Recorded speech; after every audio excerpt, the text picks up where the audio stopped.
Muy buenas noches a todos los historiadores en esta pues sorprendentemente lluviosa noche. Estamos aquí transmitiendo otro en vivo más y esta ocasión va a ser del Segundo Imperio Mexicano porque la gente nos recalcó que no teníamos temas de historia de México y pues quiénes somos para no complacernos, ¿verdad?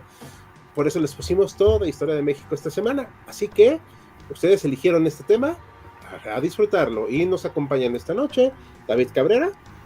Buenas noches. Bruno Regante. Muy buenas noches a todos. Anadam. Buenas noches. Doctor Mariano García. Hola a todos, buenas noches. Y experto en algo de la guerra civil esta de Reforma, el señor Esaú Jaimes. Buenas noches a todos, bienvenidos. Buenas noches. Ahora sí que vamos a empezar. Yo no voy a hablar casi nada, solo los voy a guiar. Les recomendamos darle manita arriba, comentar y compartirlo para que lleguemos a más historiadores, y también sus donativos son muy importantes para nosotros. Hacemos rápidamente saludos a Juan Torres, a Iván Ortiz, a Cronómetro YouTube 4, que siempre nos está diciendo cuánto llevan nuestros comentarios, a Sergio Lugo, nuestro patrocinador, buenas noches. Digo las cosas y que también buenas noches. A Isabel Salgado, buenas noches, qué bueno que te llegó la notificación. A Alejandro Cadena. Y esta vez no esperaba que me decepcione la aplicación. Me iba a esperar unos minutos antes, perfecto. Pues bueno, vamos a empezar con este tema del Segundo Imperio Mexicano, que es un tema que mucha gente en el extranjero no conoce. Hubo un Segundo Imperio en México, hubo antes un Primer Imperio, pero ahorita vamos a hablar del segundo, que duró un poquito más, aunque terminó un poquito peor. Entonces, este es Maximiliano de Habsburgo, el de la izquierda, parado muy regio él, y esta junta de personas que lo fueron a convencer que viniera. Pero bueno, vamos a empezar a platicar de este tema. ¿Les parece, el señor Esaú? Le cedo la palabra. A ver, cuéntenos qué pasó para que llegáramos a este punto antes. Claro que sí, un poco de contexto.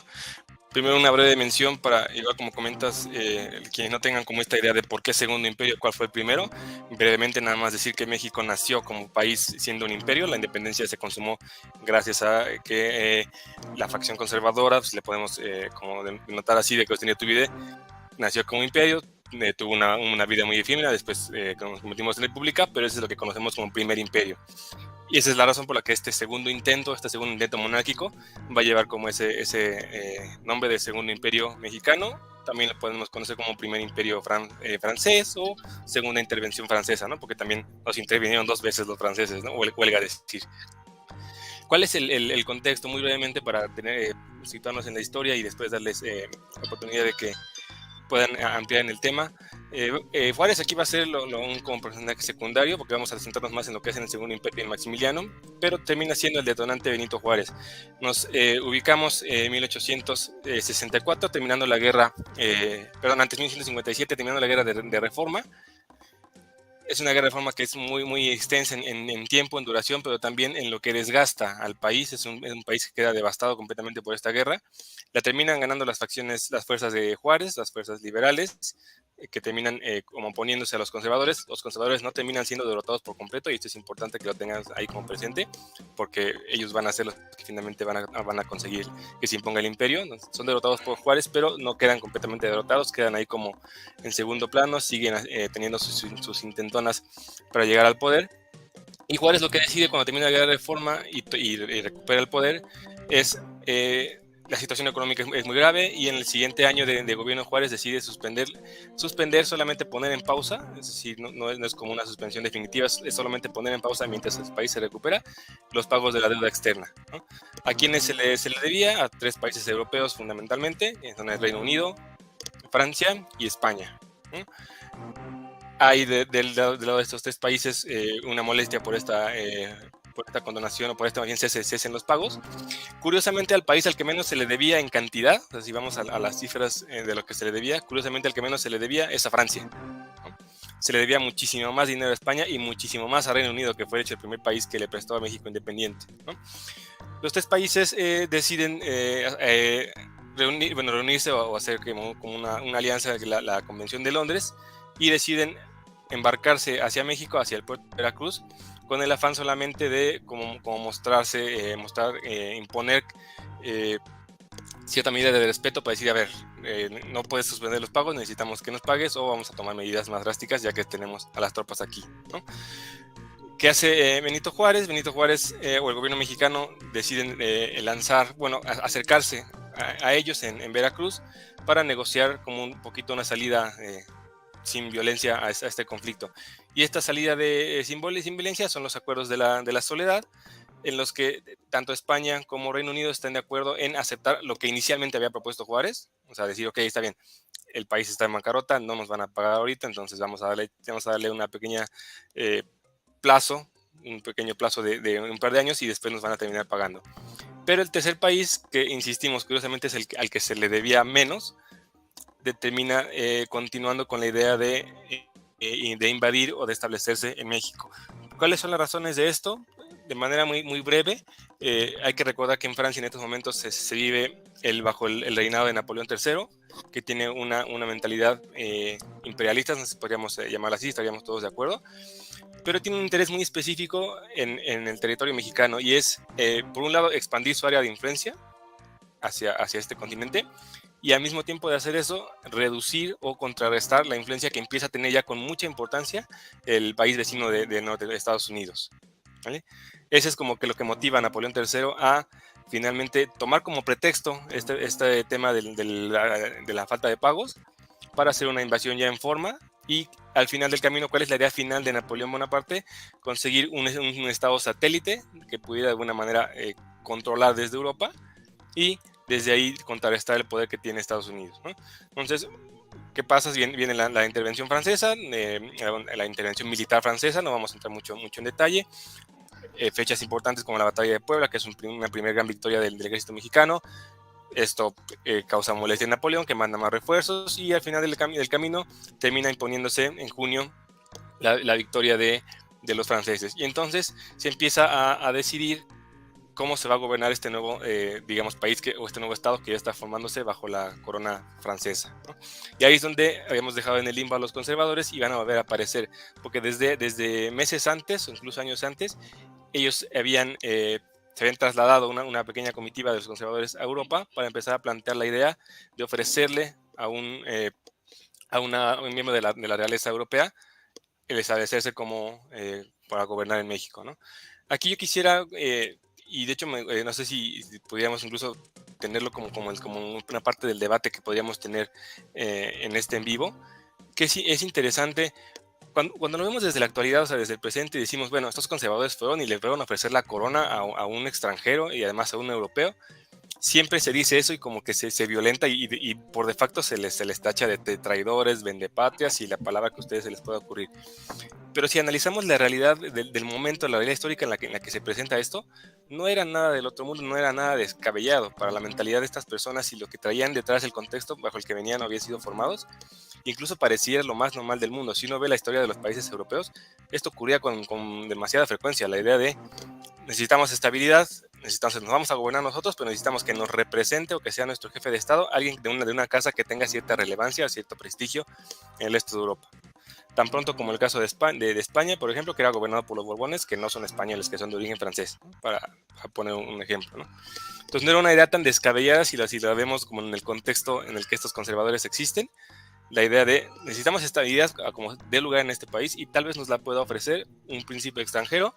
Entonces nosotros nos gobernamos, pero él nos representa, digamos, como ejecutivamente, ¿no?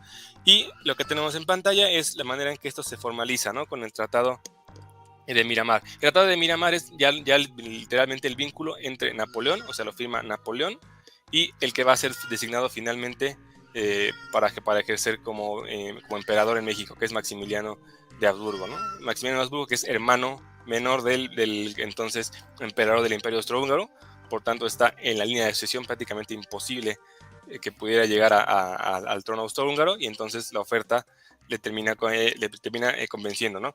Y después más adelante veremos que parecer no era como muy bien querido, muy bien recibido por su propia familia, don Maximiliano. Pero no sé si eso con lo que concluiría, no sé si este contexto, no sé si por ahí haya faltado algo de mencionar. Pero bueno, Tratado de Miramar finalmente. Dime. Hay una pregunta que, bueno, tiene que ver, pero no tanto. ¿Qué es Facundo Barrero? ¿Qué hacía Santa Anna, con doble N, en esta época?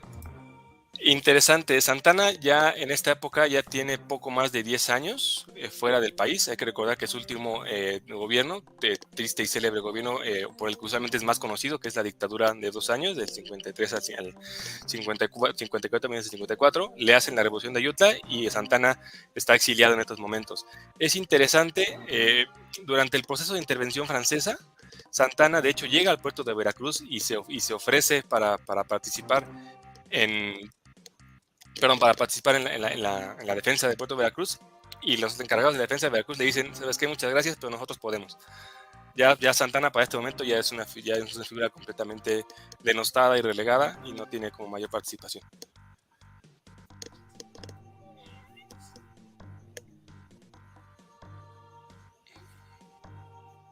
No se oye. Perdón, ya me di cuenta que apagué mi micrófono, es que lo apago por cautela. Alejandro Cadena pregunta, y no sé si está apropiado ahorita o más adelante, ¿por qué acercarse a los franceses y no a otra potencia europea? Creo que ahí tuvo que ver un poco los dos personajes, que uno es Miguel Manuel Hidalgo de Esdaurrízar y el otro es, ay Dios, el que aparece en la foto, no me acuerdo ahorita del nombre, que tenían mucha relación en Francia. Aquí están algunos. Gutiérrez Estrada, ¿no, doctor? Ese Gutiérrez Estrada. Que desde 1840 estaba diciendo exactamente, convenía que México tuviera monarquía. Este Manuel de Hidalgo y Esdaurrízar tenía mucha amistad con la emperatriz Eugenia, la esposa de Maximiliano, y de alguna manera influyó para presentarla con Gutiérrez Estrada y generar en ellos esta idea de crear una potencia latina controlada por Francia en América para contraponerse al expansionismo americano. Igual yo añadiría, doctor, completamente de acuerdo con lo que ha señalado, que acercarse a Francia porque era la principal potencia europea, bueno, después de Gran Bretaña, naturalmente, que es la principal potencia marítima y mundial de ese momento, pero Francia, que además llevaba varias décadas con un ejército terrestre muy poderoso, con experiencia en Argelia, en Crimea, en Indochina. Se pensó en un principio acercarse a España, pero España está sufriendo bastantes problemas en este momento, entonces era mayor garantía una Francia potente que una España muy ambivalente y además en sus propios conflictos internos. Yo no estoy seguro, Bruno, si los mexicanos se acercaron a Francia o Napoleón se acercó a los mexicanos a través de su esposa. Ahorita veríamos ese detalle. No estoy seguro, ahí me queda un poquito que vale la pena para discutir. Y algo que decía Saúl que me parece prudente que respondamos entre todos, si les parece, para seguir ahorita con preguntas y el otro tema, que era, bueno, dejó sobre la mesa, mejor dicho. En esa época era perfectamente normal buscar a un príncipe europeo. Sí, claro. O sea, eso lo hemos visto en otras revoluciones, en la de 1830, si mal no recuerdo, el en vivo, el cual en Bélgica buscaron a príncipe germánico genérico número 500 que encontraron y lo pusieron, o sea, era algo... En España, años después, a Amadeo de Saboya. Sí, pobrecillo, hombre. Incluso en el en vivo pasado, o sea, todavía lo comentamos hasta 1918, que estábamos en la casa de Finlandia, incluso ahí aceptaron un príncipe germano que es completamente extranjero. Ni llegó. Ni llegó, pero hasta ahí estaba todavía esta idea. Y no solamente aquí en México, también en Hispanoamérica, en el Perú también, para gobernar Perú. Uh-huh. En Brasil se quedaron con la familia portuguesa, los Braganza. De hecho. Uh-huh. O sea, solo diré este comentario antes de dar esta idea de, como dijo Saúl, de vendepatrias, traidores y casi lo peor de lo peor, pues en esa época era hasta cierto punto normal. O sea, no era nada raro. Eso sí, había un gobierno establecido, pero con sus asegúnes también. Claro. No todos estaban de acuerdo. Uh-huh. Hay unos comentarios. Bueno, Isabel Salgado comenta, en esos años Francia era considerada la meca de la civilización. Esto es muy cierto. Y comenta, Argentina y Uruguay también se acercaron mucho a Francia y hasta estuvieron haciendo lobby para cambiar el idioma oficial por francés. Eso yo no me la sabía, la verdad. Pero tiene lógica. ¿Algo más que quieran comentar de esta parte o pasamos al siguiente tema? Un último comentario, Hal, referente justamente a lo de la acusación de traidores a los conservadores. También querría señalar que, bueno, como hablamos en el en vivo de Juárez, no eran traidores. Habían perdido la guerra de reforma y veían cómo un nuevo régimen estaba estableciendo una serie de leyes que para ellos corrían riesgo de destruir al país, leyes que debilitaban a la iglesia, leyes que acababan con la propiedad comunal. Y al perder ellos por la fuerza de las armas, por sí mismos, dijeron, a ver, los liberales, porque para ellos los liberales eran traidores, los creían títeres de Estados Unidos, le tenían una tirria y un odio a Estados Unidos por la guerra del 47. Dijeron, con una potencia europea podemos destruir a este régimen que amenaza destruir lo que nosotros consideramos como nuestro país. Eso era lo que quería señalar. Oye, Bruno, y eso, está bien el apoyar una monarquía y un príncipe extranjero, pero el traer un ejército extranjero no podría ser considerada traición. Ahí está el debate. Yo, personalmente, lo veo como una acción desesperada. Sí, criticable. De hecho, no todos los conservadores lo apoyan.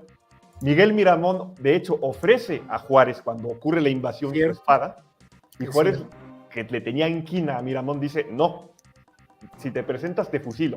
Y otro, que no es tan conocido, Miguel Negrete, que combatió del lado conservador, cuando viene la invasión francesa, ofrece él su espada y a él sí se la acepta, y va a combatir del lado republicano.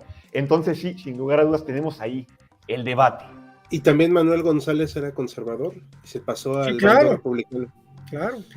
O sea, no es de malos y buenos. Sí. Pa' pronto. Y una última cuestión, si nos vamos también a cuestión de traidores, no hay que olvidar que Miguel Lerdo de Tejada, liberal puro, cuando se ocupa la Ciudad de México por parte de los estadounidenses, brinda por la victoria estadounidense sobre el país e incluso llega a ofrecer, con un grupo de radicales puros, que el general Scott se vuelva presidente. Él quería que México fuera un protectorado yanqui. Sí, o sea, sin lugar a dudas... Nada más que no llegó a traer el ejército yanqui. No, pues ya estaba aquí. Pero él no lo trajo. Sí, no. Lo aplaudió. Pero hasta ahí.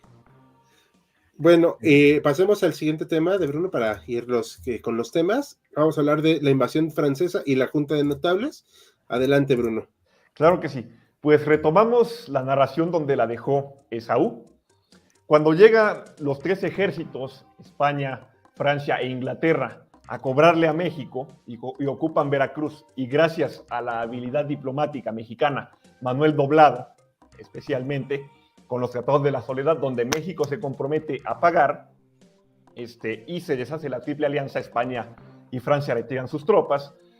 Francia, pues, dice, no aceptamos los tratados de la Soledad, queremos que se nos pague, y además vamos a enviar más tropas. Originalmente solo habían enviado 3,000 soldados, llegan otros 1,000 al mando de un general llamado Charles Ferdinand Latrille, el conde de Lorenzés, disculpen mi francés, y empieza a avanzar. El objetivo es tomar la ruta de Cortés, ocupar Puebla y luego Ciudad de México. Ferdinand Latrille es un personaje bastante vilipendiado en ambos lados, porque, bueno, se refiere a los mexicanos de forma muy soberbia.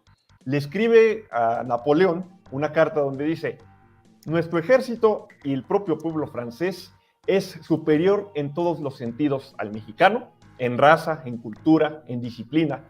Así que, emperador, su majestad, le declaro que ya me declaro dueño de México con estos 4,000 valientes soldados. Hay que señalar que es por ahí de abril del 1862, acaba de ocurrir una escaramuza entre tropas mexicanas y tropas francesas en las cumbres de Atutzingo, frontera Puebla-Veracruz, y él está confiadísimo.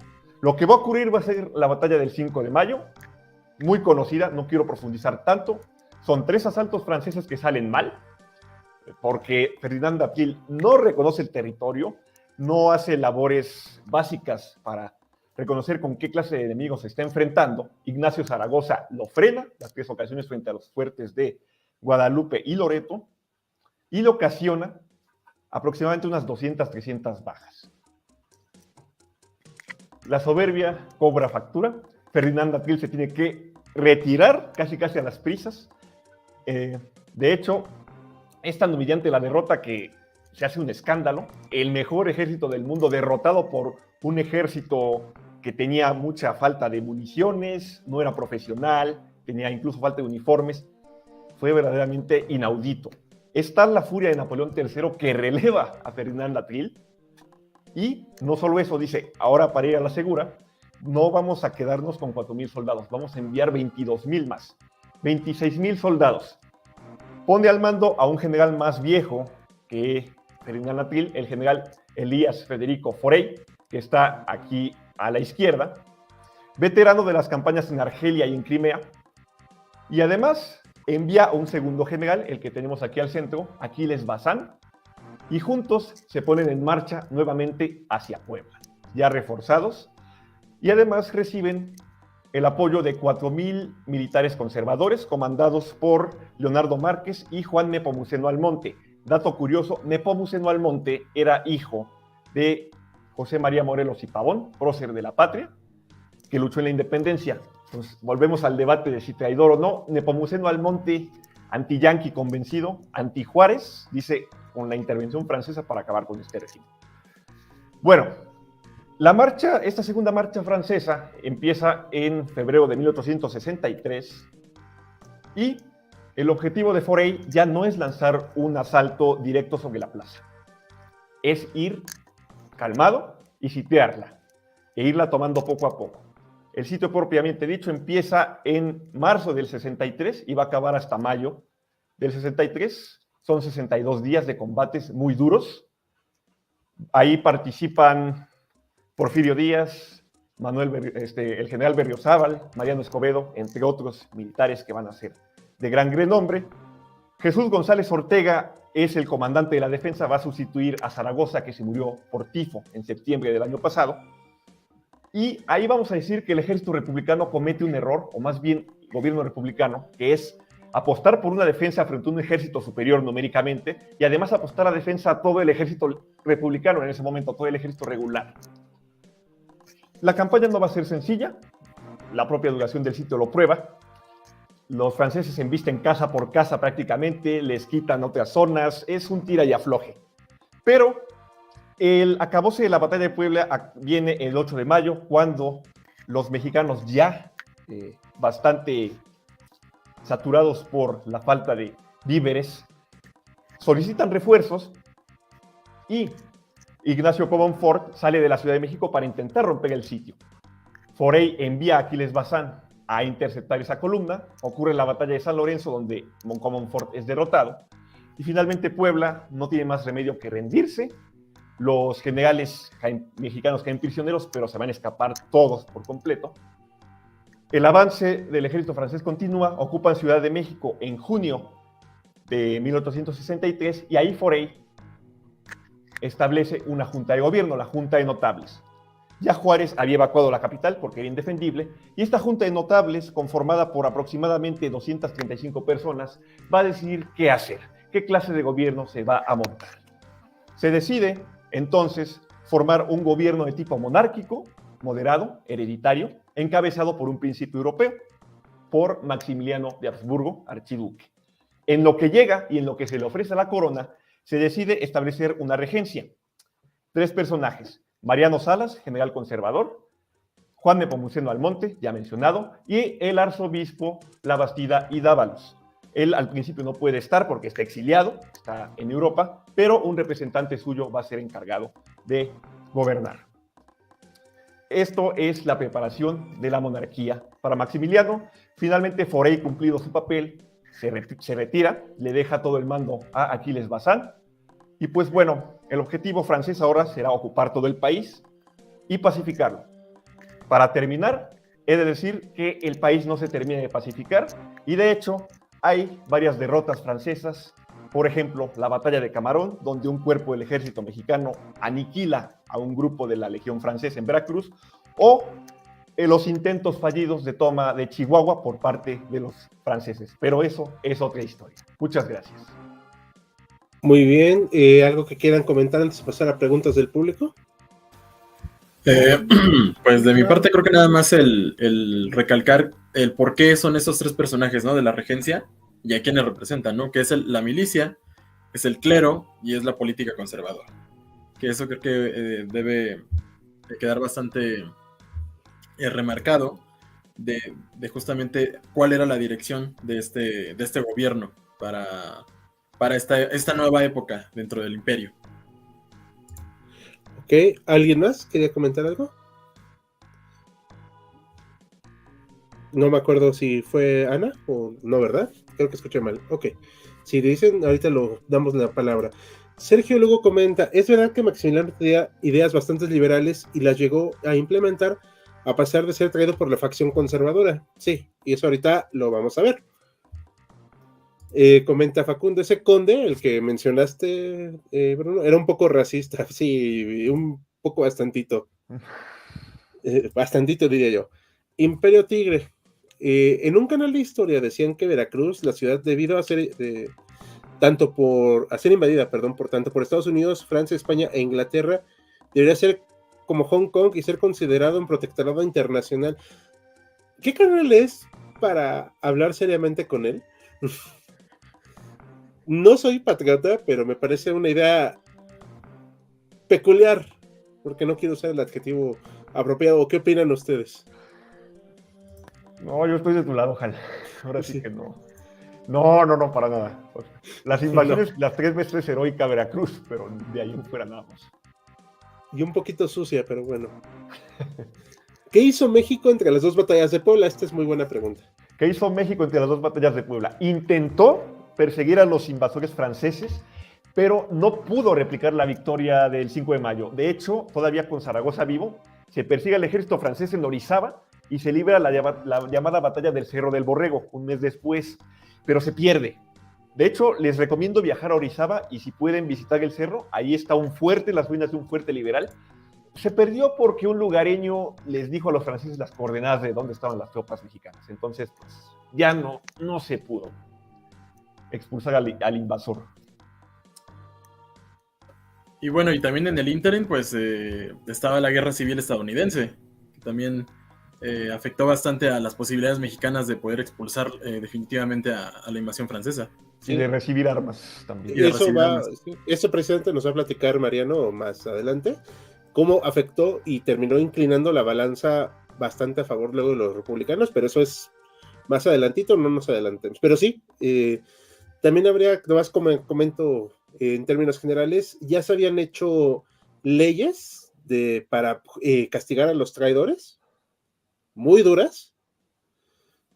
El Congreso pues prácticamente se disuelve, pero pues le dan poderes muy fuertes a Juárez.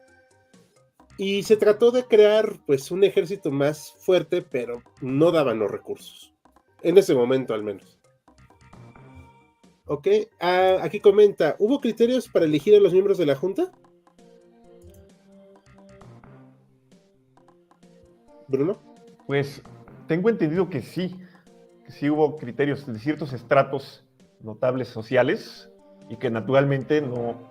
Bueno, esto que voy a decir es bastante matizable porque hubo también liberales moderados, muy moderados, que se unen a la causa. Que dicen, no podemos darle vuelta de hoja a esta invasión, son imparables, resistimos lo que pudimos, pero es mejor colaborar con el nuevo orden para levantar al país. Tenemos, por ejemplo, a este historiador Orozco Iberra y otros. Digamos que se selecciona gente de ciertos sectores, altos sí, pero no todos son conservadores y naturalmente no todos son retrógradas. Si se puede usar esa palabra, como he dicho, hay liberales moderados. Ok. Comentan, ¿hubo iniciativa para evitar el desembarco francés? Pregunta Alex Villanueva. No se podía... A ver, el primer desembarco que se lleva a cabo en el 61 no se podía defender Veracruz. Era indefendible, no se tenían los recursos, el ejército no estaba preparado. Y ya después del descalabro del Cerro del Borrego y otras escaramuzas menores en la ruta de Cortés, tampoco. El gobierno decide juntar a sus tropas y atrincherarlas, hacerlas fuertes en Puebla. Ahí librar su última carta. Perfecto. ningún país centroamericano, perdón, o sudamericano se mostró interesado en apoyar la causa republicana? Es una buenísima pregunta. Hubo apoyo moral, pero como las noticias tardaban, para empezar, Latinoamérica, territorio fragmentado, los propios países del sur o del centro con sus propios problemas, sí enviaron apoyo moral, pero no podían hacer más. Dato curioso, Chile sí felicitó a México por su victoria en el 5 de mayo. Ok. Sí, pues poco podían hacer. Ángel Martínez, la 4 veces heroica en Jalapa en mayo de 1865, visitó la ciudad y todo fue muy bien recibido, no parecía un gobernante extranjero. Me imagino que se refiere a Maximiliano. Espero que nos lo pueda aclarar. La guerra de los pasteles, esto es otro tema, pero vamos a verlo más adelante. Solo comenta Otto Van Hammer, hubo apoyo de Perú. Gracias. En Sudamérica estaban en guerra civil. ¿Cuándo? ¿Cuándo no?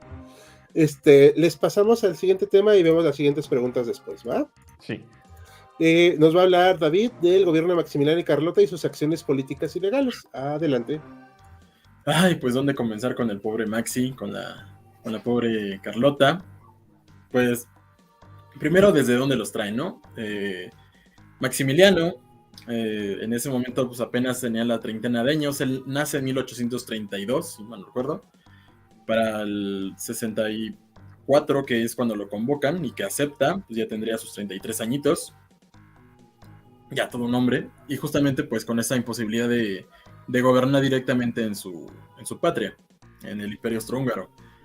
A él pues le ofrecen, por ser justamente, como ya se comentó, una práctica habitual en Europa y en algunos otros sitios. Y él es dubitativo. Él no tiene pues justamente clara la idea de qué va a hacer en México, si sí va a ser bien recibido, y él pide justamente una garantía más o menos de decir, pues sí, de verdad los mexicanos me quieren, ¿quién me quiere ahí?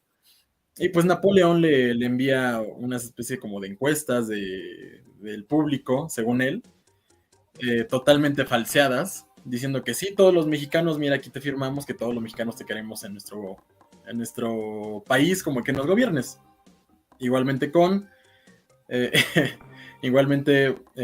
pues lo convencen, y también pues hay gran parte, se dice, de su esposa Carlota de Bélgica, hija de Leopoldo I, que lo convence, le endulza el oído para decir, sí, vamos a esta aventura, ¿qué puede salir mal? Van, él acepta en el 10 de abril de 1864 el cargo como emperador.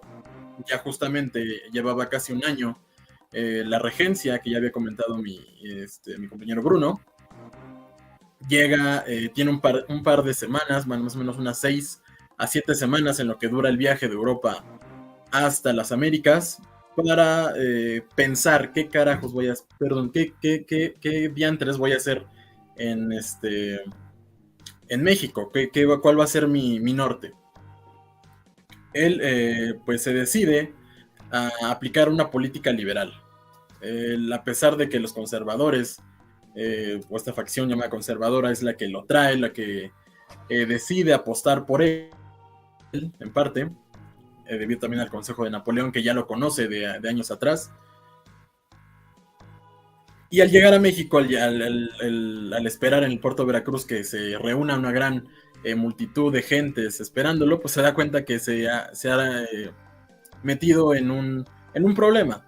Las fortificaciones están destruidas, el país ni siquiera se enteraron de que él venía, así que comienza a hacer una campaña política.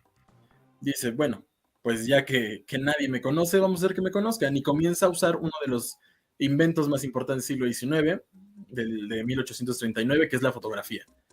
Comienza a repartir fotografías a lo largo del país, hace visitas a algunas ciudades, a algunos pueblos, decide ser esta parte más proactiva, tener justamente decretos, y se mete en todo. Se mete en la hacienda, se mete en la repartición de tierras, atiende el problema justamente con los indígenas, que es justamente las tierras, los ejidos, que es un tema bastante olvidado por prácticamente todos los gobernantes del siglo XIX en México. Se mete también a ya un poquito más adelante, por más o menos por 1865, a interesarse por el tema de las mujeres públicas, que pues ahora conocemos como prostitución, en un registro, porque él se da cuenta de que habiendo soldados extranjeros en un pueblo invadido y teniendo este recurso, este trabajo, el trabajo más antiguo del mundo, como se le dice, puede haber o es lo que él teme, una explosión de enfermedades venéreas. Así que este registro, pues es uno de esos primeros intentos de poner orden, por decirse, a este tipo de trabajo. Hay también otro tipo de decretos, como el Estatuto Provisional del Imperio Mexicano, que lo retrata justamente un año después de que él llega. Y aquí hay varios artículos interesantes que nos dan una idea de la intención, yo diría, muy buena onda de Maximiliano, que algunos lo consideran muy ingenuo, un idealista fantasioso. Desde el segundo artículo, él dice que en caso de su muerte, la emperadora, la emperatriz Carlota sería la que la sucedería en el trono. También está un artículo donde él dice que su labor es procurar el bienestar y la prosperidad de la nación. Es el artículo 3. En el artículo 58 se habla de lo que ahora conoceríamos como las garantías individuales, que es pues la igualdad ante la ley, la seguridad personal, el derecho a la propiedad, el derecho al culto, a la libertad de culto, que si bien él establece que la religión católica es la oficial como tal en el país, hay una libertad para que se puedan ejercer otro tipo de cultos, no va a haber una persecución como tal, que pues justamente todas estas ideas lo van enemistando con la facción que lo trae, con los conservadores. También la libertad de prensa, la libertad de publicar opiniones, que pues también lo va a hacer algo en contra de él. Y también hay un interés particular en la cultura como tal, en la cultura mexicana, en la cultura indígena. Se interesa, también hay expediciones para encontrar vestigios como los que se puede ver en la fotografía. Le interesa también bastante, ¿cómo decirlo?, la exquisitez. Se manda a construir un palacio directamente,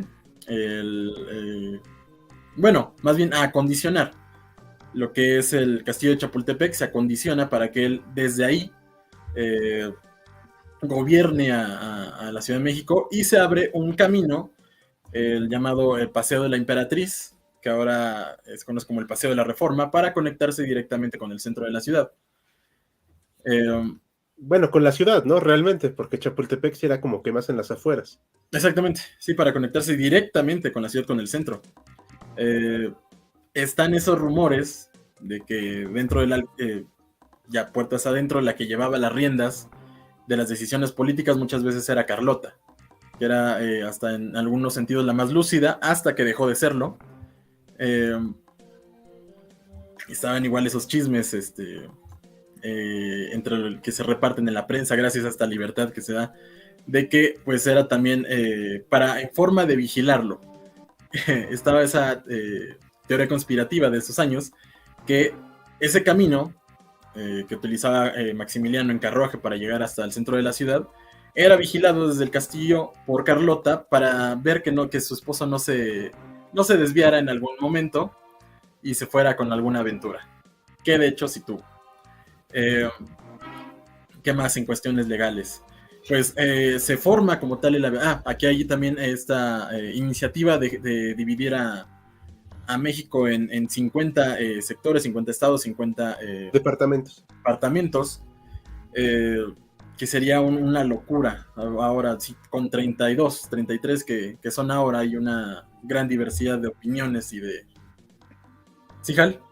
No, perdón, ahí sí te quisiera dar una opinión, es la única vez que voy a intervenir directamente. Es que he estudiado esto en mi trabajo. Tiene un sentido de recursos y de administración territorial. Por ejemplo, es muy raro que, bueno, raro, Chihuahua siendo un estado tan enorme y que solo sea pues una administración. Entonces la visión que se tenía era en administración de recursos, población, perdón, y logística. Sí tenía un sentido muy práctico. De hecho, así en discusiones de oficina, pues entre broma y broma decimos, no, pues la verdad es que no estaría tan mal, obviamente con una repensada, pero por ejemplo, pues que Baja California es un solo estado porque pues era pues, terreno baldío ahí, ¿no? O sea, nadie lo quería. Pero de ahí en fuera, sí tiene cierto sentido. La verdad, creo yo que es un proyecto que, pues, si hubiera tenido tiempo, hubiera funcionado. Creo yo.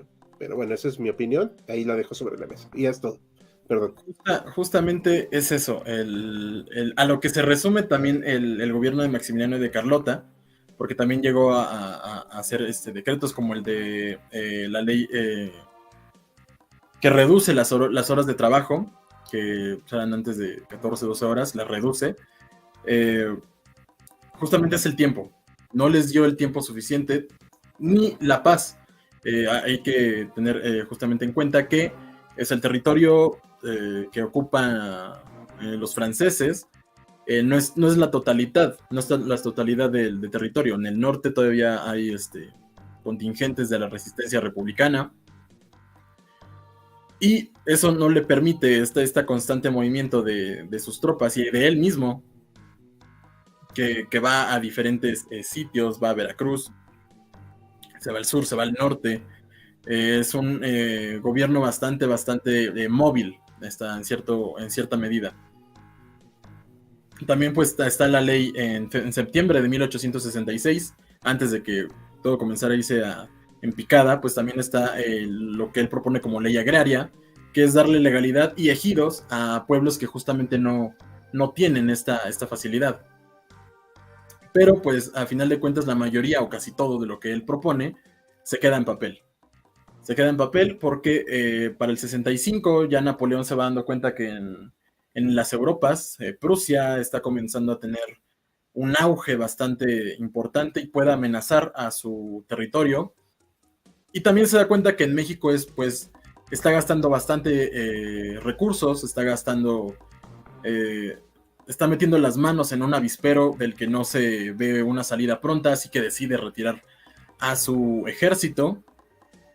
Carlota, desesperada, acude nuevamente pidiendo la ayuda de Napoleón, y es donde se dice, la verdad, pues, yo no soy médico, no soy ningún psiquiatra, ni siquiera la vi, que pierde la razón, ¿no? Se vuelve Carlota la loca, justamente por esta desesperación de que ellos todavía sienten que se puede hacer algo por el país. A final de cuentas es abandonado por los franceses, es abandonado por el bando conservador debido a sus políticas y a sus leyes, y Maximiliano comienza a perder poder hasta que finalmente es capturado en Querétaro, que creo que ese es el siguiente tema. Sí, perdón, es que está activando el micrófono, perdón. No, el siguiente tema va a ser hablar de Carlota. Ahorita vamos a darle la palabra a Nadam, pero vamos a leer rápido algunas preguntillas. Bueno, comentario a Otto Van Hammer. Maximiliano aprendió a hablar náhuatl. Sí, tengo entendido que es cierto. Sí. Comentaban también que si era al mismo tiempo de la guerra de la Triple Alianza, solo pintoresco preguntaba. Es 1864, o bueno, 62 o 67. Sí. Así que no es tan cerca, la verdad. Pero otra cuestión, Hal, ahora que mencionó también Isabel lo de las guerras civiles en Sudamérica, había una guerra contra España entre Perú, Chile y Bolivia y otro país. Estaban ahí enfrentados. Tenían ahí la del Guano, ¿no? Ajá, creo que sí. La guerra del Guano. Sí. No, hombre. No, pues estaba medio cañón que le ayudaron a México. Alejandro Cadena comenta, Chapultepec se hubiera convertido en el Versalles mexicano. Creo que era su idea, la verdad. Sin falsas modestias, ¿no? Pero aunque dice aquí, en Schönbrunn mexicano, bueno, sí, hay que recordar que era austriaco. Tiene razón. De la pregunta que nos hizo Imperio Tigre de la Guerra de los Pasteles, sí preferimos dejarla para otro live. porque si no, no va relacionado tanto con el tema. Se me antojó una Carlota del postre. Ay, a mí también. Aquí comentan que era un poco insultar a un hombre en esa época el decir que su esposa mandaba a la par o que era inteligente como él. Aunque creo que no se veía mal en esa época de Carlota y Maximiliano. Ahorita que nos lo responda nada, porque no quiero aseverar algo que puedo estar mintiendo. Se decía que el buen... perdón, no puedo poner ese comentario porque si no se va a enojar y todo. Si era bisexual Manny-san, parece ser. Eso nos comentaba Mariana tras bambalinas. Parece ser que sí era, digo. No lo vi yo, pero pues no sería tan raro tampoco en ese momento. ¿Tuvo una guardia personal o un cuerpo a su nombre, Maximiliano, David? Creo que había una guardia, ¿no? De austriacos. ¿O de pero había una para Carlota. Ah, sí. La que yo sabía era de Carlota. Era para la emperatriz Carlota. No sé, supongo que habría algo para Maximiliano. Bueno, la verdad es que sí desconozco. La que yo vi así de pasadita era que era para Carlota. Sí. Bueno, dato curioso. Pueden ver en el AGN, perdón, Hal, las cartas de austriacos y franceses ofreciéndose ser como guardias de Carlota o unirse al ejército de Maximiliano. Ahí en su idioma original. Ok, perfecto. El dato curioso, la que sí era importante era Carlota, Maximiliano era segundón. En términos de nobleza. Porque Carlota al final de cuentas era la primogénita. Y el emperador, digo, el rey belga, pues sí tenía con qué. ¿Algo más que quieran comentar o ya pasamos y le damos la palabra a Anadan? ¿Hello? ¿Sí me oyen? ¿Todo bien? Sí. Ok, entonces, Ana, por favor, la palabra es tuya. Platícanos de Carlota y cómo se convirtió en la primera mujer gobernante en México. Bueno, pues Carlota, pues a mí me parece que es una mujer extremadamente interesante. Digo, ella, pues ya lo saben, como ya lo sabemos, era una princesa belga y ella era la mayor de 4 hermanos, la única mujer, y ella desde niña pues siempre tuvo como, y digo, ella desde niña ella siempre tuvo como esta educación bastante privilegiada, porque también le enseñaron política, diplomacia, idiomas, geografía, etcétera, ¿no? O sea, recibió la misma educación que sus hermanos, entonces ella también tuvo, eso influenciaría mucho en pues este deseo de gobernar, porque sí lo tenía, el deseo de gobernar, porque de alguna manera la entrenaron para eso. Y de hecho, y cuando ella cumple los 16 años, ella ya era considerada la princesa más bella de Europa. Todos los jóvenes de la realeza en Europa, pues siempre se fijaron siempre en ella, pero pues ella se fija en Maximiliano. ¿Por qué? Porque cae en sus encantos, ¿no? Y bueno, eventualmente pues cae, se casan en 1857 y pues los primeros años pues viven una vida relativamente tranquila, según, si no mal recuerdo, en el noroeste de Italia, creo. Digo, y era una vida, y según se dice, que para Carlota era una vida un tanto aburrida, porque ella, porque recordemos, Maximiliano era el hermano del emperador austriaco, Francisco José. Él era el segundo, entonces no tenía mucha influencia ahí, no tenía en la vida política, vaya. Pero entonces ella siempre decía que preferiría 1000 veces una vida pues de deberes, de responsabilidades, donde sí pudiera tomar acción, que una vida pues viendo al mar hasta que cumpla 70 años. Y bueno, eventualmente esta búsqueda de un nuevo monarca para México de los conservadores en Europa, pues llega a oídos de Maximiliano y Carlota,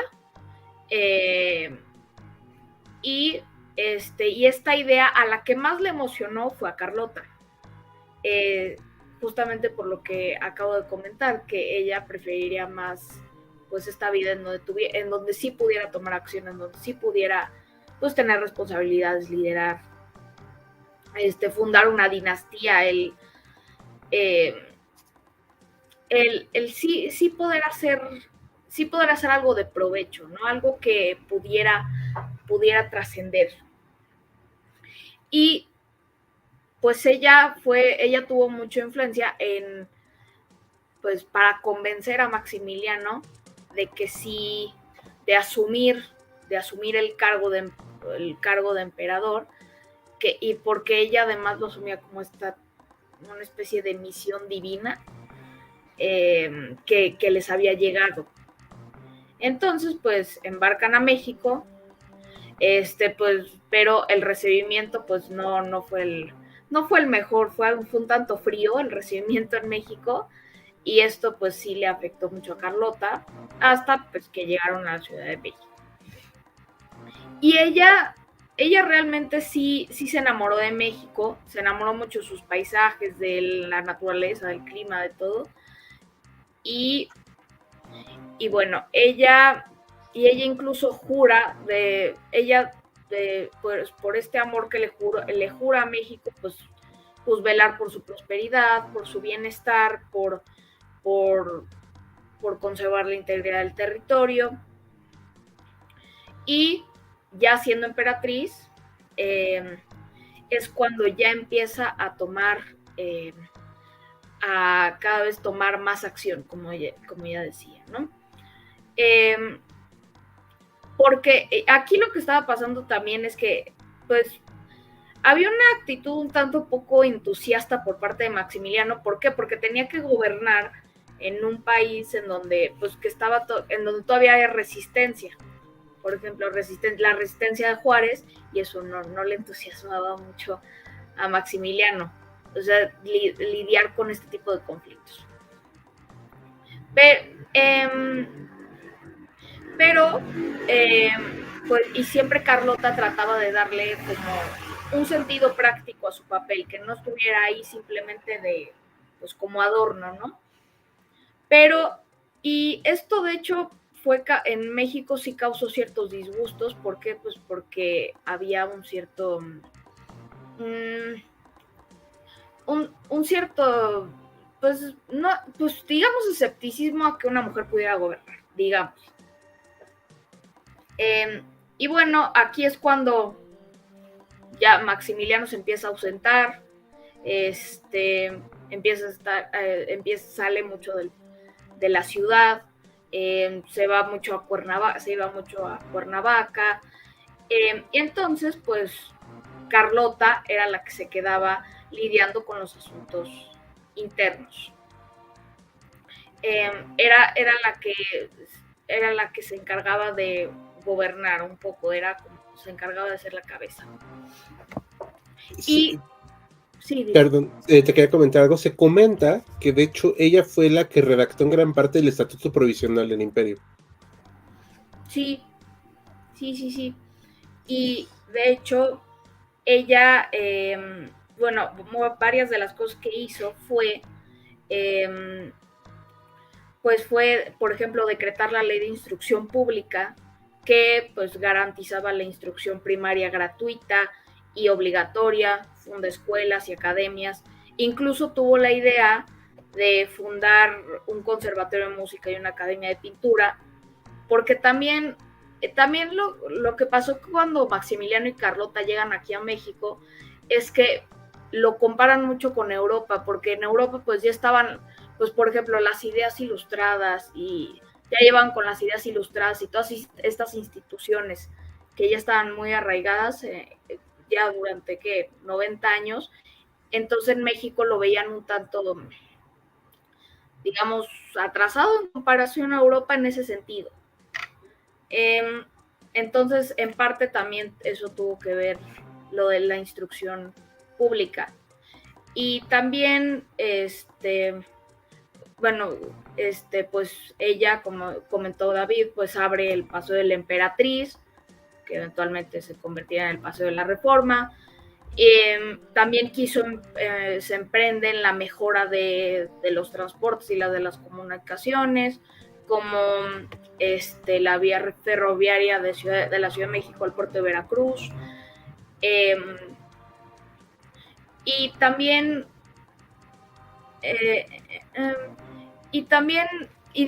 justo emprende todo este tipo de todo este tipo de proyectos le sorprendían mucho y dejaba estupefactos a muchos. ¿Por qué? Porque tenía tantos conocimientos sobre todos estos proyectos y velaba por cada detalle que muchos de ellos ni siquiera tomaban en cuenta. Y también se decía que velaban mucho por ejemplo, por los indígenas y se preocupaba mucho también por los indígenas. Y ella sí, entonces, ella sí podríamos decir que ella era un poco la cabeza, la que llevó las riendas del imperio en cierto sentido. Y me gusta mucho como describirla de esta manera, que ella tenía todo el poder, pero no la autoridad. Y justo pasaba mucho con las mujeres aquí, y desde tiempos novohispanos, que las mujeres muchas veces tenían todo el poder, pero no la autoridad la seguía teniendo el hombre. Entonces, y muchos decían que si ella hubiera sido hombre y hubiera estado un hombre a la cabeza de este gobierno, pues que sí hubiera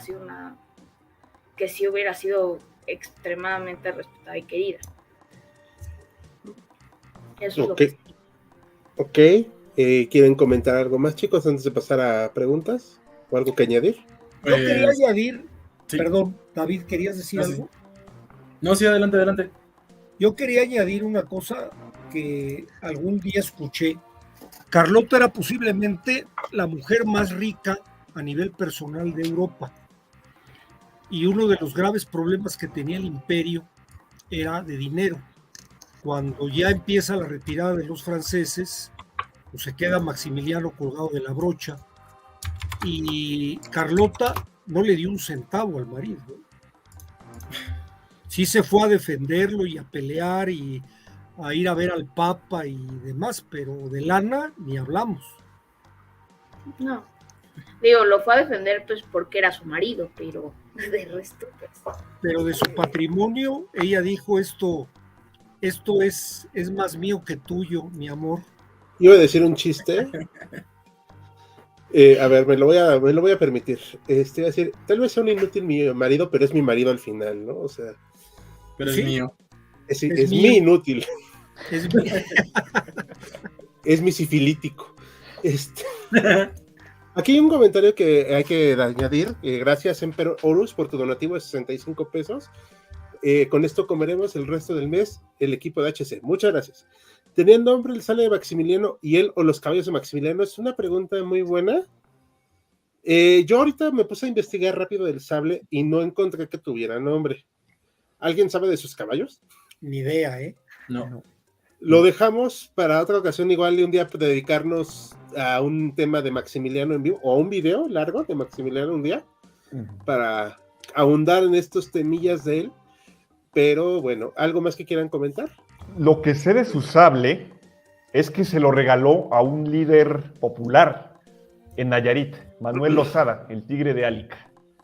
Uno de estos conservadores populares, el llamado conservadurismo popular, donde se ve justamente este apoyo a estas medidas tanto de Maximiliano como de Carlota en favor de las llamadas clases menesterosas, sobre todo para protegerlos de ciertas aplicaciones interesadas de esta ley de desamortización, la ley Lerdo.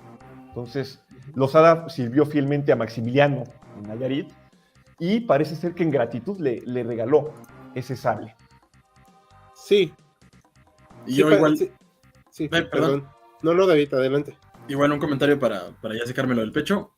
Cuando Carlota se va a Francia a hablar con Napoleón y a Italia con el Papa, le deja escrita una carta a Maximiliano que ya quería, él sí de verdad ya quería pues rendirse, quería abdicar, que era como lo más recomendable, que también es recomendado por otras personas, y ella le dice, no, abdicar es para viejos, abdicar es para personas, para gobernantes que tienen 70, 80 años como en Europa. Tú tienes 34, no puedes abdicar. Y ella le deja esa carta antes de irse.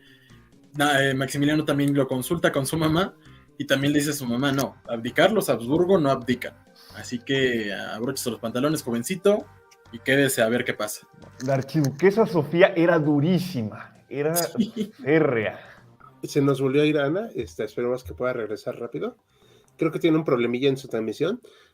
A esto responde la pregunta del público, aprovechando el hilo, disculpa.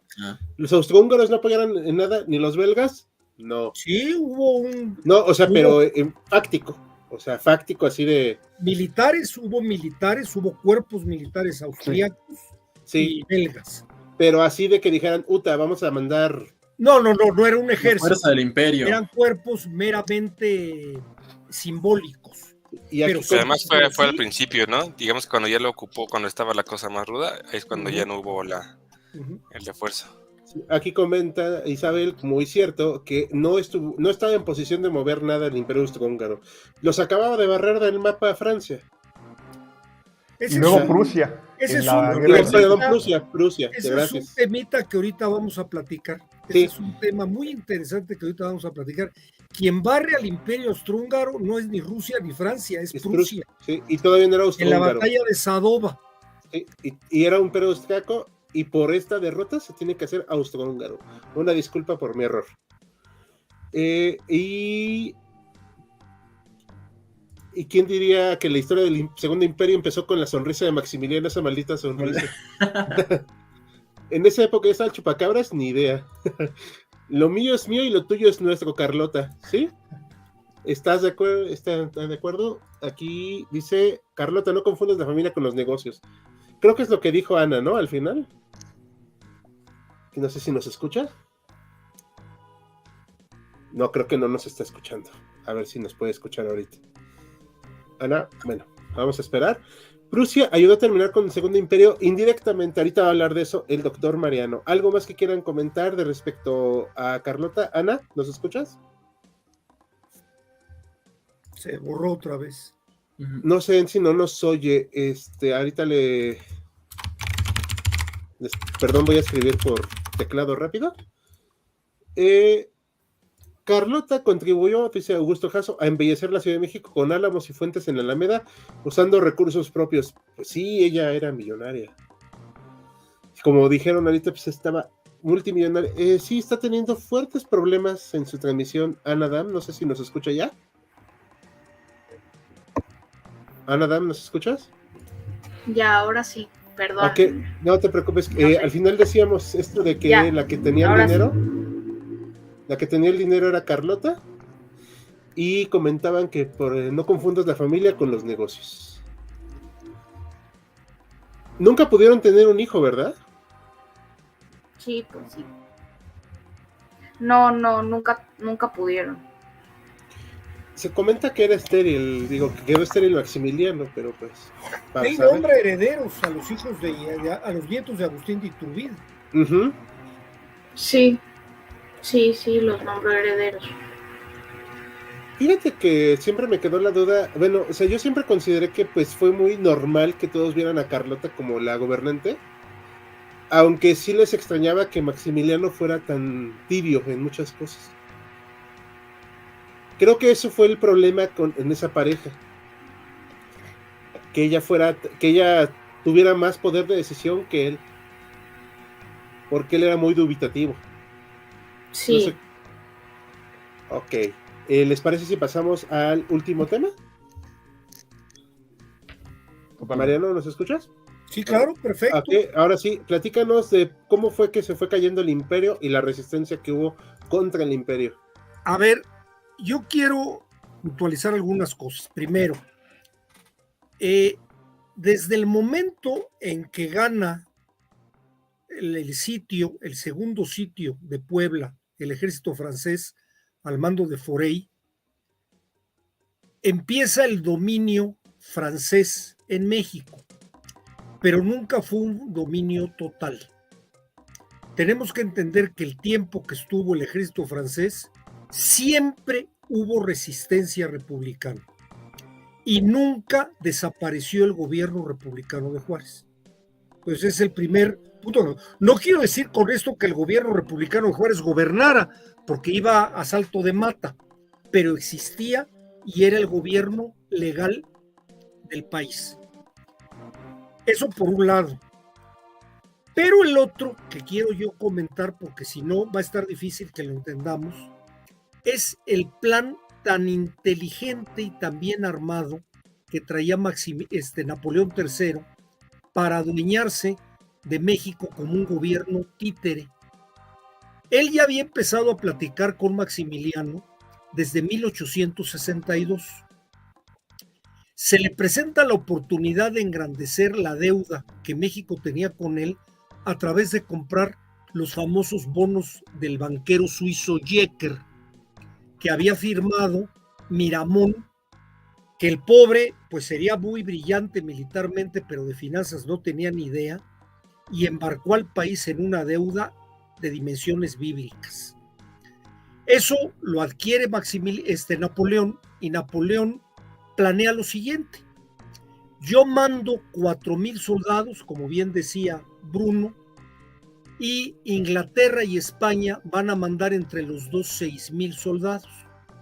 Con esos, ellos van a conquistar el país, y yo, que soy el que tiene el caballo negro, que es un emperador con el cual estoy cocinándolo, y está embarcado conmigo porque yo le voy a financiar su gobierno, el que va a quedar de ganón soy yo. Y su jugada, además, contaba con un beneplácito, era muy listo lo que planeó, lo que malo es que no le salió. Estaba empezando la guerra de secesión en Estados Unidos.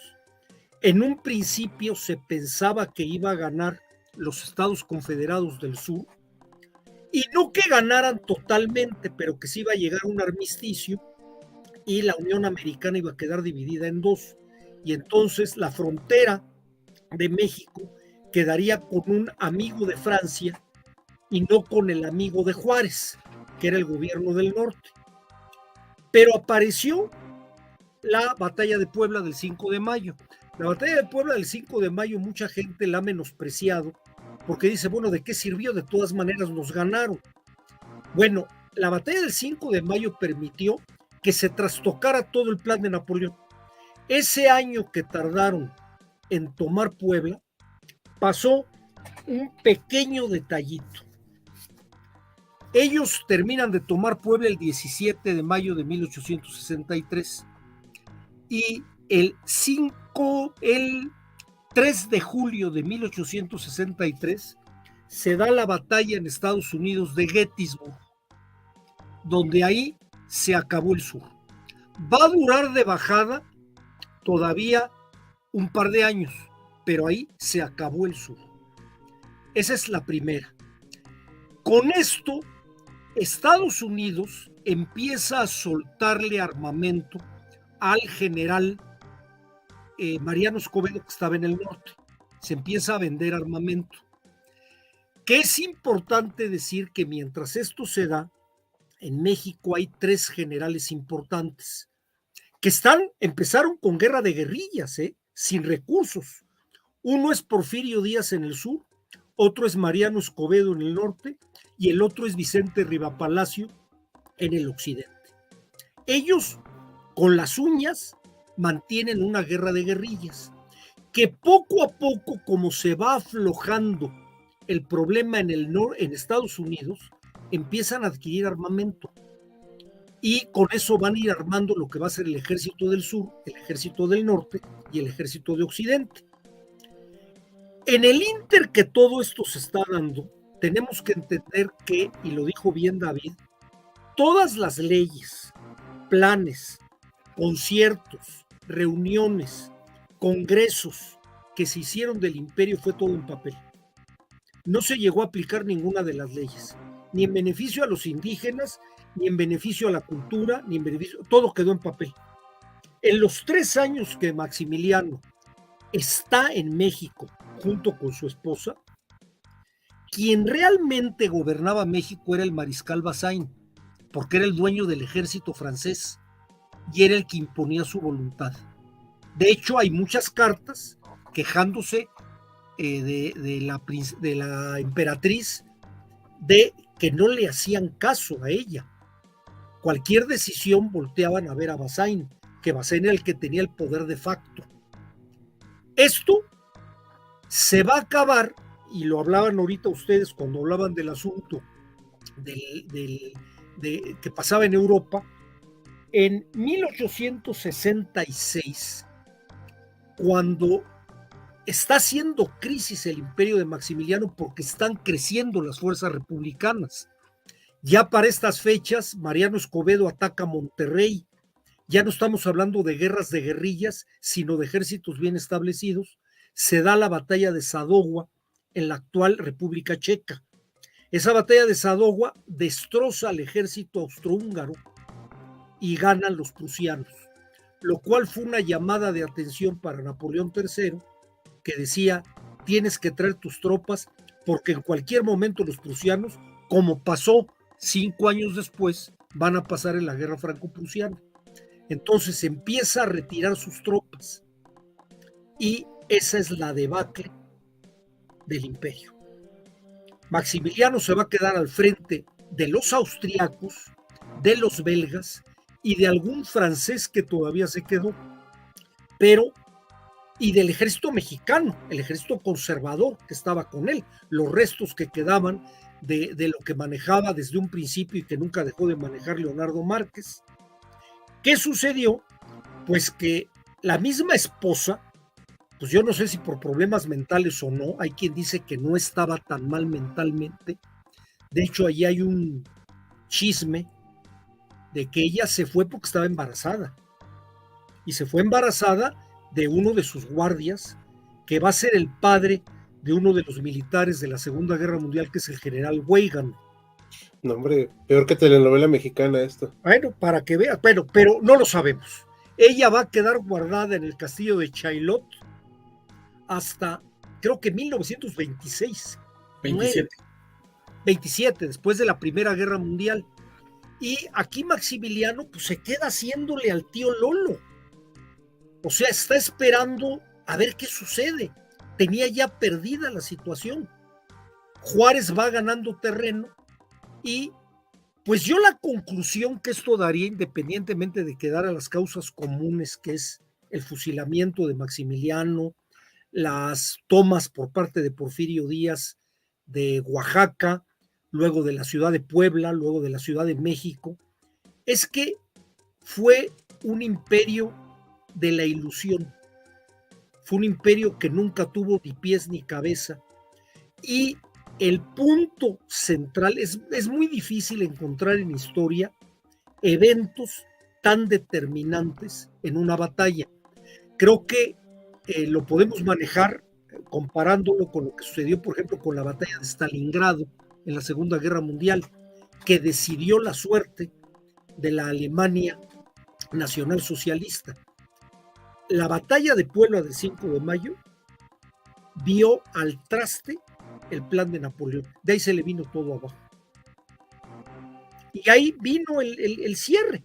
2 cosas quisiera, nada más cerrar. 1, nunca fue dueño ni el ejército francés ni el gobierno de Maximiliano del país.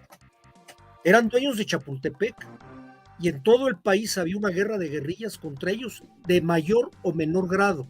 Los mismos conservadores estaban decepcionados de Maximiliano. Ellos esperaron de que iba a poner un gobierno conservador y como bien lo dije, que lo dijo David, fue más liberal que Juárez.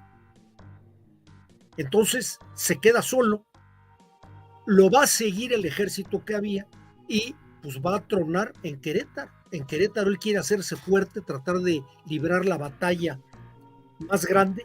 Yo creo que él creyó que en México iba a haber una justicia a la europea, donde lo iban a perdonar, lo iban a poner en un barco y lo iban a mandar a Miramar. Y Juárez no lo perdonó. Y Juárez en uno de sus escritos dijo algo que creo que valió la pena. Dijo, no podemos perdonarle la vida porque Europa está llena de príncipes que no tienen ni oficio ni beneficio y en cualquier momento va a haber otro que quiera hacer la misma aventura. Sí, de hecho, aunque como hemos comentado N veces, a mí me cae muy mal Juárez, creo que eso fue una medida pues acertada para su gobierno, claro está. O sea, creo que sí era mandar un mensaje, ¿no? Claro, era decir, oigan, ya estuvo suave, ¿no? A México lo habían invadido 5 veces después de su independencia. No hay quinta mala. Ya chole, ¿no?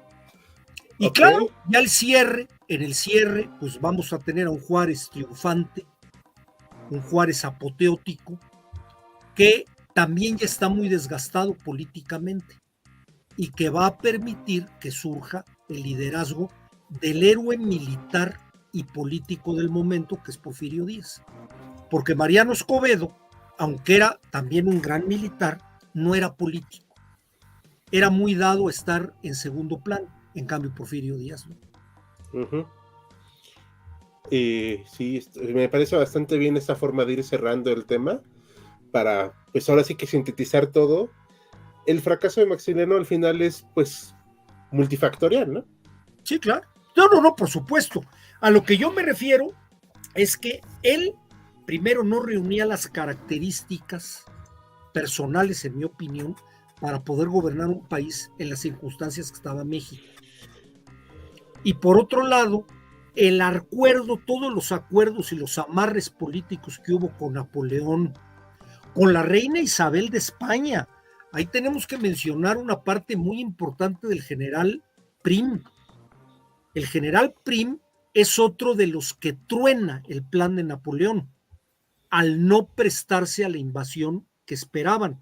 Y no se prestó a la invasión en contra de su mismo gobierno, porque la reina Isabel II, el capitán general de Cuba y el presidente de ministros de España, que era el general O'Donnell, querían que se quedara Prim y que invadiera México, para ver si México regresaba o una parte de México regresaba a España. Prim los desobedece, a Prim lo van a juzgar en su regreso a España. Pero yo creo que tuvo el tino político de decir, aquí estamos sacándole las castañas al fuego a un cuate del cual los está usando como peones. Convence a Inglaterra también queda de lado, como bien dijeron, se firman los tratados de la soledad, y Prim les dice, ahí se ven. De hecho, cuando empieza la batalla de Puebla, él todavía está embarcando sus tropas en Veracruz, y ahí se entera de la derrota de Lorenzés. Entonces, todo eso contribuyó a que las cosas no salieran como Napoleón lo tenía planeado, que lo tenía muy bien planeado. Si Napoleón, claro que es difícil hablar de la historia contrafactual, si Napoleón efectivamente hubieran derrotado a los republicanos el 5 de mayo del 62, hubiera tenido un año completito para hacer lo que quisiera y el gobierno republicano pues estaría solo chiflando en la loma. Se nos volvió a ir a Nadam, a ver si ahorita puede regresar. ¿Algo que quieran comentar, chicos, antes de pasar a los últimos comentarios de la audiencia? Retomar. Perdón. David. Rápido.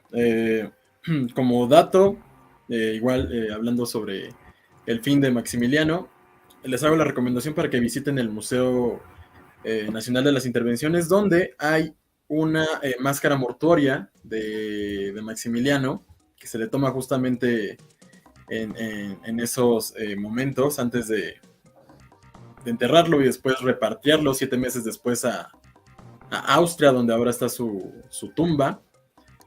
Sería como eso, si quieren adentrarse un poquito más y verlo factualmente, ver cosas directamente de la época en el Museo Nacional de las Intervenciones, les va a gustar mucho esa parte. Perfecto. Que aparte a mí me gustaba mucho darle el recorrido. Es padrísimo ese museo, a mí me encanta. Sí, Sí. Es también me padrísimo, gusta. no sé. A mí lo que me Malditos. cae gordo el nombrecito. ¿De las intervenciones? Es como decir, es un monumento a nuestras derrotas. Pues De es que hecho. sí. Yo lo único que odio es a los que tocan las gaitas los sábados. Tienen un lugar especial en el infierno. Es cierto, ahí están, es cierto, Cada jueves, cada sábado, final de mes, ahí es cierto, es cierto. conciertos. Y hacen ahí una representación, me han dicho, yo no la he visto, donde actúa un tipo como Maximiliano. Hace pláticas y hace recorridos. Así es. Y se va con un amante. Pues eso ya quién sabe. Dice Carlota salió a mostrar disgusto con la princesa Sisi, pues lo que tenía de belleza no lo tenía capacidad para gobernar. Ni idea, la verdad. No lo sé. Pues Bueno, es que la princesa sí era un problema, ¿eh? es que sí, era como, es que de hecho yo digo que era un poco como Maximiliano, y de hecho se llevaban muy bien porque tenían como esa misma como mentalidad, como indecisión, como no sé, siento que yo era muy parecida a Como que Maximiliano. se les iban las cabras al monte, ¿no? Sí, sí, o sea, como que vivían un poco en la fantasía, en la Ujú, ilusión, sí. Perdón, sí es cierto, Bruno, no te di la palabra antes de los comentarios, disculpa. No, sin ¿Qué nos problema. ibas a comentar? Ya me corrigió Saúl, perdón. A complementar una cuestión expuesta por el doctor, justamente el ejército francés lo que no fue capaz de dominar el territorio por completo. Para hacernos igual una idea, Oaxaca solo cayó hasta 1864, ya cuando Maximiliano estaba aquí. Lo que dice, efectivamente, la guerra de guerrillas que se desata es tremenda. No se puede dominar el campo. De hecho, hay un momento dado donde hay un desfile en honor a los emperadores y los guerrilleros atacan a las tropas francesas cerca de la misma capital. Había espías y guerrilleros en el Ajusco. No, naturalmente, en el campo, en Chihuahua. Dato curioso, Luis Terrazas, este famosísimo terrateniente y poseedor de grandes cabezas de ganado, fue uno de los héroes de la defensa de Chihuahua. Más tarde amigo de Porfirio Díaz. Además, quiero recalcar que la campaña contrainsurgente francesa no fue ningún juego de rosas. Aquí enviaron a un comandante apellidado Dupin, que era experto en tácticas de tortura para tratar de desactivar la insurgencia. Naturalmente, esto no apagó los ánimos de resistencia mexicanos, sino que más bien los encendió. Y concuerdo con el doctor, se menosprecia por alguna razón en ciertos grupos la batalla de Puebla, no debe menospreciarse. Y dice, es que se perdió. No se perdió. Hay otras victorias mexicanas. Está Santa Isabel, que ya es 1866, donde cuerpos del ejército mexicano aniquilan a otro cuerpo de la legión francesa. Está el ya mencionado Camarón. Está mencionado el intento de toma de Chihuahua, fallido 3 veces. Y está la toma de Tabasco. Finalmente, quiero hacer una recomendación fílmica. Hace unos 5 o 6 años salió una producción mexicano-austriaca llamada Maximiliano Sueños de Poder. Es un docudrama que lo pueden encontrar en YouTube. A mí me gustó, es muy recomendable, es una perspectiva interesante desde la infancia de Maximiliano hasta su muerte. Si lo pueden ver, pues sean bienvenidos. No se van a... Ese coronel Dupin o Dupin, como le dicen los franceses, su área de operaciones tiene que ver de donde soy yo, allá en Michoacán. Él incendia Zitácuaro. Le tocó combatir con las guerrillas de Vicente Riva Palacio y efectivamente era un salvaje, era un torturador, un tipo sanguinario. Como posiblemente habrán mucho de un lado y de otro, no quiero ponerme en eso, pero una de las broncas que tuvo el ejército francés es que como no se esperaba una reacción tan salvaje de la guerrilla, les agarró mucha ojeriza. Y su solución fue empezar a incendiar pueblos, fusilar gente, y eso generó todavía más reacción en contra de ellos. Claro. En Chihuahua había un general Milot que descargó su sable furioso y luego mandó fusilar a un telegrafista que avisó a las tropas de Juárez una información importante y no salió, iban a capturar a Juárez, no le salió, estaba furioso ese general, se desquitó con ese telegrafista. Sí, fue una aventura que no le salió bien. Y yo creo que también como una consecuencia va a ser que llegaron a Europa pues tal vez escopeteados. Y al poco tiempo les viene la bronca contra los prusianos y a volar gaviotas, ¿eh? Sí. Vamos a otras preguntas rápido. Son dos de Zoro Pintoresco. ¿Creen que si Austria hubiese ganado la guerra austro-prusiana, el imperio únicamente dominado por los austriacos hubiera sobrevivido? Y segundo, que el imperio mexicano hubiese recibido apoyo militar de los austriacos y hubiese sido decisivo para una victoria de Maximiliano. Yo lo dudo. Hijo, es muy difícil, ¿no? Pero a lo mejor podía haber, yo no creo, porque el hermano Francisco José no apoyaba mucho a su hermanito, ¿eh? Y como creo que dijo Fred Bruno, perdón. Adelante. No, perdón. No, que era, pues era más tradicional, o sea, tenían diferentes posturas muy distintas. Entonces, pues yo la verdad también lo dudo. Aparte como que de perdedor no lo bajaba, ¿no? Sí, era un segundón que lo despreciaba el otro, ¿no? Lo veía como... De hecho, la historia de Maximiliano antes, que algo estuvo platicando David, cuando está en Europa, lo nombran virrey de Lombardía Veneto. Y lo pierde. Una zona que compartían los austríacos y los italianos. Era parte del imperio austriaco. Y no podía hacer nada, porque todo le tenía que pedir autorización al hermano. Uh-huh. El hermano se acaba desencantando de él y prácticamente lo borra del mapa político.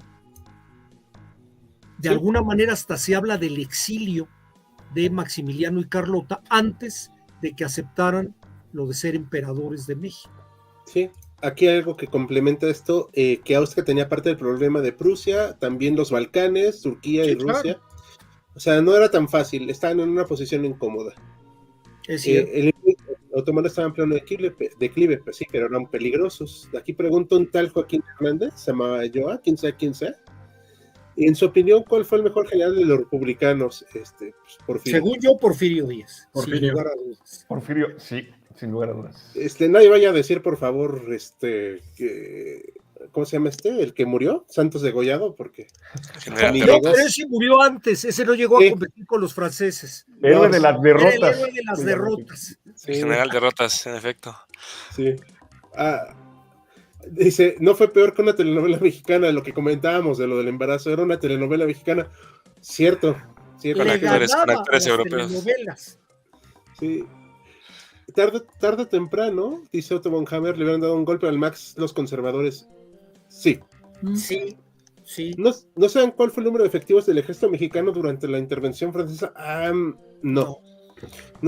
Y mira, la verdad sería muy aventurado decirlo. O sea, porque iban y venían, o sea. Sé que los franceses, austríacos y demás, creo que llegaron a juntar 35,000 efectivos. Sí. Por ahí. Pero no sé cuánto haya sido del mexicano. Es que prácticamente, decía Bruno tras de bambalinas, que el ejército mexicano dejó de existir en Puebla. Así es. Eso fue un broncón. Se fue creando de la guerrilla, entonces pues no había ni registros, ni nada. Aquí dice, creo que quiere decir expansionismo. ¿A los ingleses no les importó el expansionismo francés? No creo mucho. Más bien, no les interesaba meterse, pero tampoco los apoyaron, y eso también fue peor. Los ingleses parece entonces ya eran los dueños del mundo. La economía del mundo. Me pregunta Isabel, ¿qué tengo contra las gaitas? Son parte de las raíces gallegas inflar esa vejiga de mamífero y hacerla sonar como una bolsa de gatos torturados.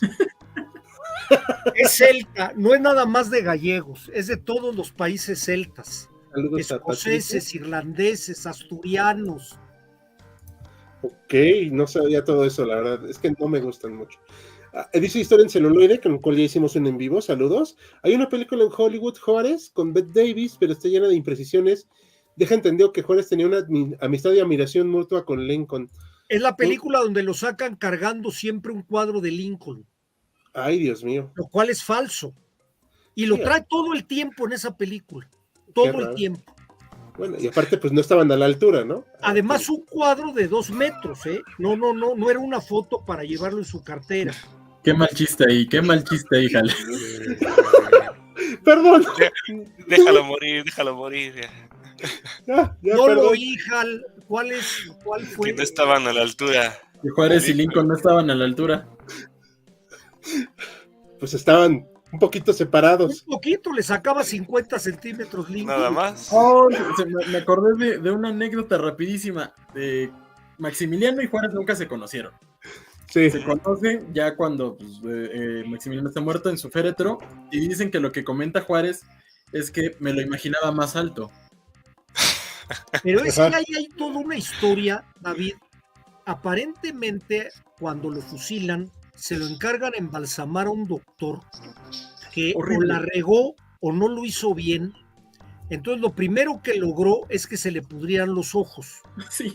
Y le tuvieron que poner los ojos de una imagen de una iglesia de Querétaro. Sí, hombre. Unas canicas negras, cuando él tenía los ojos negras. azules. Y luego, por los productos químicos que le inyectaron, se ennegreció el cadáver. Uh-huh. Creo que luego en el camino a la Ciudad de México se les cayó en un río. Y alguien dice que le tuvieron que romper las piernas para que cupiera. Para entrar en el féretro. Ajá. En el féretro. No, entonces, bueno, al grado de que la archiduquesa Sofía, cuando llegan los restos de su hijo, no lo reconoció. Ok. Ella dijo, este no es mi hijo. Este no es. No, pues casi lo enviaron hecho carnitas al pobre.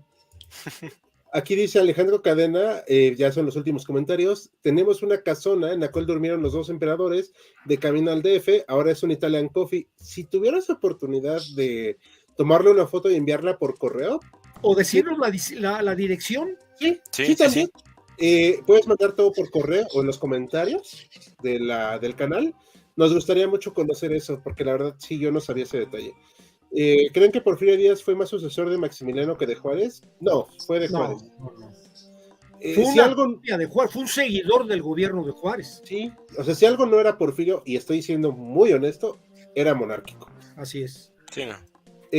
Un Lincoln vale por 3 Juárez. Pues sí, casi en la altura. Ya, perdón.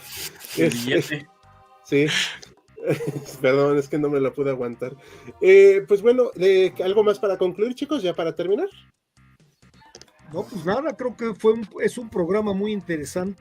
Nos quedó bonito, creo yo. Pues bueno, les agradezco a todos por habernos acompañado esta noche. El último comentario dice Maximiliano FedEx. Sí, hombre, más bien yo diría Correos Mexicanos por cómo llegó. Ajá. Agradezco mucho a todos los que nos acompañaron esta noche, a todo el equipo de HC y a los que nos sintonizaron también. Nos veremos la próxima semana con un nuevo en vivo y mañana hay votación del nuevo tema. Ahora no va a ser de Historia de México, lo prometemos. Entonces, a nombre de todos, nos despedimos. Que tengan muy bonita noche. Buenas noches a Buenas todos. noches, muchas gracias.